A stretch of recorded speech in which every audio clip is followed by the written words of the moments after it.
I shut everything off. Laptop, phone, lights, engine.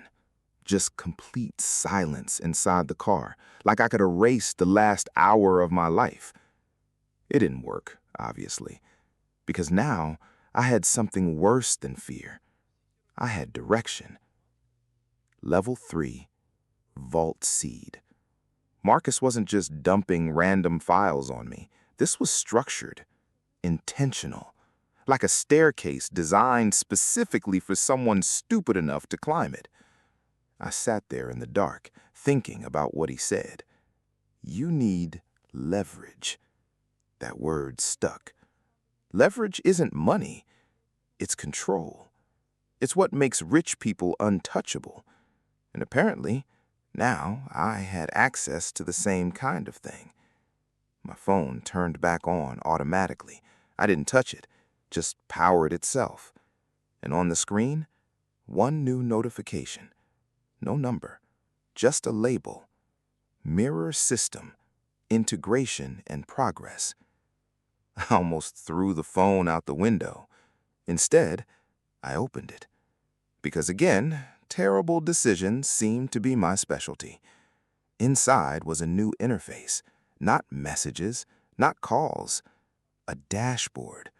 Names started populating on their own, banks, companies, individuals. Then I saw something that made my stomach drop. A section labeled High Value Exposure Targets, and under it, a list of people.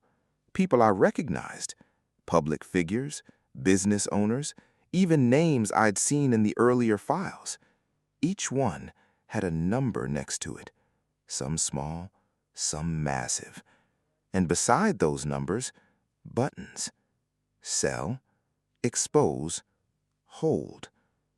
I whispered out loud, no way, because it hit me instantly. This wasn't just a database. This was a weaponized system, a marketplace for information. And somehow, I had admin access. My phone buzzed again. This time it wasn't a message, it was a call. I answered, no hesitation this time. A woman's voice came through, calm, professional, not threatening. Worse, confident. Don't panic, she said. I laughed once. Too late for that. She ignored that. You've entered level 3. That means you're now a temporary node in the mirror network. I frowned. A what? A decision point.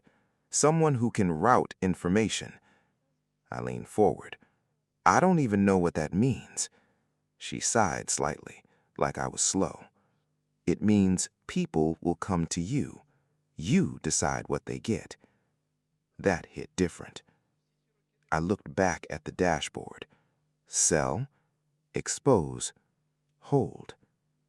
Then I asked the only question that mattered. And if I refuse? A pause. Then you become irrelevant. Another pause. And irrelevant things get removed. Click. Call ended.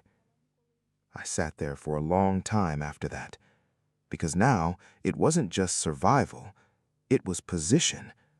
Either I control the flow, or I get erased from it. My phone lit up again. This time a single incoming request popped up on the system, a name, a company, and a bid attached. $500,000. Access request. I stared at it, half terrified, half unable to believe what I was looking at, because I realized something very simple. I wasn't broke anymore, not even close. But I also wasn't safe, not even for a second. I didn't accept the request, not yet. But just seeing it sitting there, $500,000 for access like it was a Netflix subscription, did something to my brain. It rewired it. Because once you see money move like that, you stop thinking like a normal person. I sat in the car for maybe an hour, just watching the dashboard refresh itself. New names popping in, old ones shifting positions, numbers changing like the whole world was quietly negotiating in real time. Then my phone buzzed again. This time, $750,000. Same request, urgent. My throat went dry. Urgent. That meant competition. That meant someone else was about to buy whatever access I had, and I was the gate. I looked around the empty industrial street again. Same silence, same dead lights. But it didn't feel empty anymore. It felt watched. I opened the request for the first time. Inside was a single instruction: unlock data node read holdings sublevel 4, and a warning underneath: do not route without confirmation. Of course I routed it, because apparently I enjoy chaos. The second I tapped it, my laptop, which I thought was off, turned back on in the passenger seat. No boot screen, just instant access, and a new video started playing. Marcus again, but different, more serious, less controlled. If you reach level 4, then someone is trying to buy you. I muttered, yeah, I noticed. He ignored me, obviously. This is the point where people disappear, not because they're punished, because they're absorbed. That word stuck, absorbed. Like the system didn't kill you, it just erased you into itself. Marcus leaned closer. Level 4 contains liquidation routes. It's where identities get rewritten. I frowned. Why would anyone build that? Marcus gave a tired half smile. Because people with too much power always need an exit door. The screen flickered again, then showed a list. Not names this time. Locations, cities, banks, private terminals, and one blinking point: Las Vegas Vault Node. My stomach dropped. Vegas again. Of course. Marcus continued. If they activate the Vault Node, everything tied to Mirror becomes transferable. Then he paused. And that includes you. I sat up fast. What do you mean, includes me? But the video didn't answer. Instead, it cut, and the system dashboard updated instantly. A new status appeared at the top: user role, transferable asset. I literally said out loud, "Bro, what?" My phone started ringing immediately.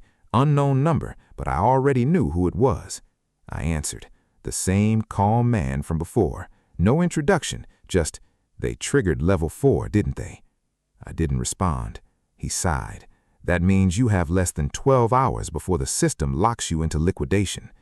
I stood up from the car now. Liquidation into what? A pause. Then the line that made my blood go cold. Someone else's ownership. Silence.